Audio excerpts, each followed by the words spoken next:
शापित कथाएं। विनय आज अपनी पढ़ाई पूरी करके अपने गांव वापस जा रहा था। गांव से शहर में पढ़ने के लिए विनय आया था और ग्रेजुएशन करके आज वापस अपने गांव लौट रहा है। उसने स्टेशन जाकर ट्रेन पकड़ी और बस यही सोच रहा था कि कितने सालों के बाद वो अपने घर वापस जा रहा है। विनय अपने माता पिता और भाई बहन से मिलने को बहुत उत्साहित था। सफ़र लंबा था, इसलिए विनय ने थोड़ी देर YouTube चलाया और कई सारी हॉरर स्टोरीज सुनी। और कुछ घंटों के सफ़र के बाद आखिर विनय अपने गांव पहुंच गया। हरियाणा में एक छोटा सा गांव है, वहीं पर रहता है विनय। गांव में पहुंचते ही विनय को एक ज़बरदस्त झटका लगा, क्योंकि आज विनय के चाचा जी की मौत हो गई थी। उसके चाचा जी की मौत अचानक ही हुई थी, क्योंकि विनय कल जब ट्रेन में बैठा था तो उसने घर के लोगों से फ़ोन पर बात की थी और तब घर में सब कुछ ठीक था। सुबह अम्बाला स्टेशन पर ट्रेन से उतरा, तभी भी उसने घर पर फ़ोन किया, लेकिन किसी ने कुछ नहीं बताया। क्या पता घर के लोगों ने सोचा हो कि सफ़र करके आ रहा है, इस वजह से कुछ न बताया हो। लेकिन घर आकर सबसे बात करने के बाद पता चला कि अभी आधा घंटा पहले ही उसके चाचा जी की मौत हुई है। विनय हैरान था कि अचानक चाचा जी की मौत कैसे हो गई, क्योंकि उसके चाचा जी की ना तो तबीयत खराब थी और ना ही किसी किस्म की कोई बीमारी थी। बिल्कुल तंदुरुस्त थे उसके चाचा। और हैरानी का कारण एक और था कि बिल्कुल अलग स्थिति में विनय के चाचा की मौत हुई थी। विनय के चाचा की आंखें बाहर निकल चुकी थी और जीभ बाहर को लटक रही थी। चेहरा भी देखने में लग रहा था जैसे बिल्कुल लाल पड़ा हुआ हो। थोड़ी देर बाद विनय का परिवार और पूरे गांव के सभी लोग उसके चाचा को स्मशान घाट लेकर गए। अंतिम संस्कार पूरा कर विनय भी आज दिल्ली से लौटा था और घर पहुंचते ही ऐसी घटना हुई कि उसे भी तुरंत चाचा जी के पार्थिव शरीर को लेकर स्मशान घाट जाना पड़ा। परिवार के और गांव के लोग जो स्मशान घाट से वापस लौट रहे थे, लौटते हुए यही बातें कर रहे थे कि अब ना जाने किसकी जान लेगा वो। 2 साल में अब तक 300 लोगों की मौत हो चुकी है इस गाँव में। अब विनय बस की सीट पर बैठे हुए सब लोगों की बात ध्यान से सुन रहा था। सबकी बात सुनकर विनय तुरंत बोला, कौन और किसकी जान लेगा? पीछे बैठे एक बुजुर्ग आदमी ने विनय को बताना चाहा, लेकिन तभी विनय के पिताजी ने तुरंत उस बुजुर्ग आदमी को मना कर दिया और कहा, कुछ नहीं विनय, कुछ नहीं, तुम बस बैठे रहो। और उन सभी लोगों को विनय को कुछ भी बताने से मना कर दिया उसके पिताजी ने। विनय बैठे बैठे बस यही सोच रहा था कि ऐसा क्या है वहाँ और ये सब किसकी बात कर रहे हैं और किसने 2 साल के अंदर गाँव के 300 लोगों की जान ले ली। विनय इसी उधेड़बुन में था, तभी बस सभी को लेकर गांव पहुंच गई। विनय घर में आकर भी इस बात को अपने दिमाग से निकाल नहीं पा रहा था कि आखिर क्या है ऐसा जो इतने लोगों की जान ले चुका है। विनय ने अपने घर में सबसे पूछने की कोशिश की, लेकिन किसी ने भी विनय को कुछ नहीं बताया।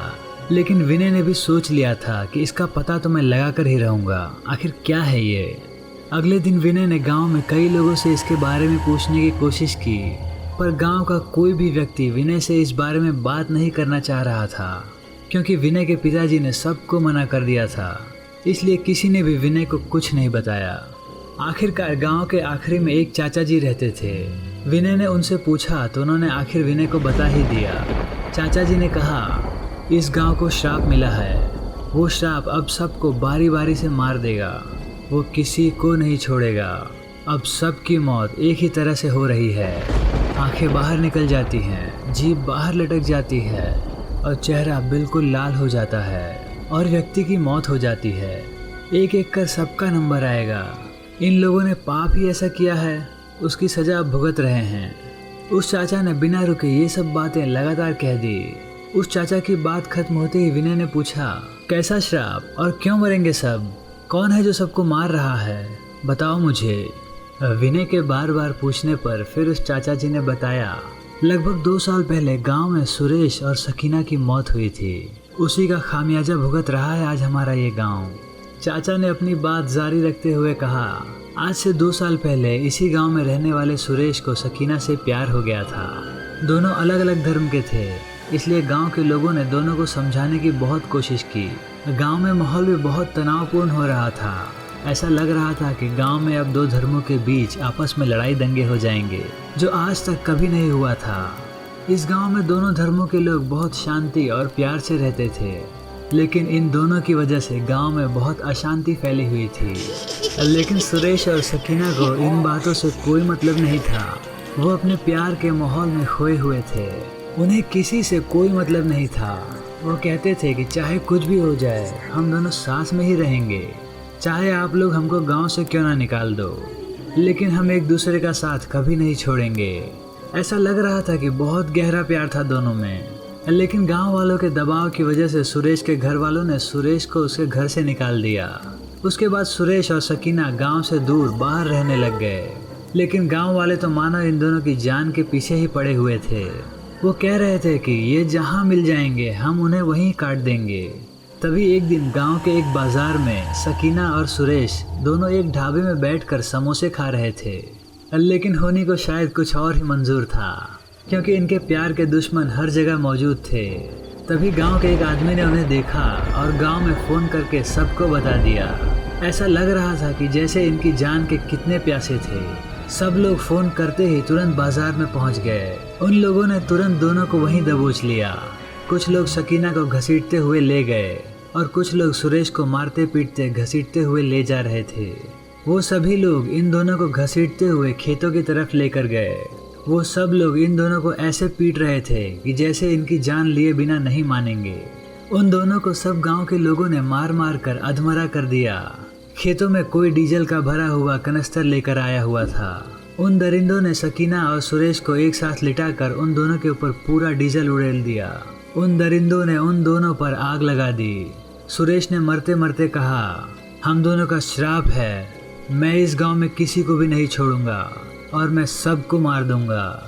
उसके 2 महीने बाद से ही गांव में मौत का तांडव शुरू हो गया। इन दोनों ने अब तक जिसकी भी जान ली है एक ही तरह से ली है। विनय ने उस चाचा की बात सुन तो ली, लेकिन इन चीज़ों पर उसका ज़्यादा कोई विश्वास नहीं था। पढ़ा लिखा था विनय और ऐसी किसी चीज़ों को नहीं मानता था, इसलिए उसने ठान लिया कि पता लगा कर रहेगा कि कौन है जो सुरेश और सकीना के नाम पर इन कारनामों को अंजाम दे रहा है। दोस्तों, ये शापित गांव का पहला एपिसोड था। अगला एपिसोड जल्द ही आएगा। आपको ये कहानी कैसी लगी हमें कमेंट में बताइए।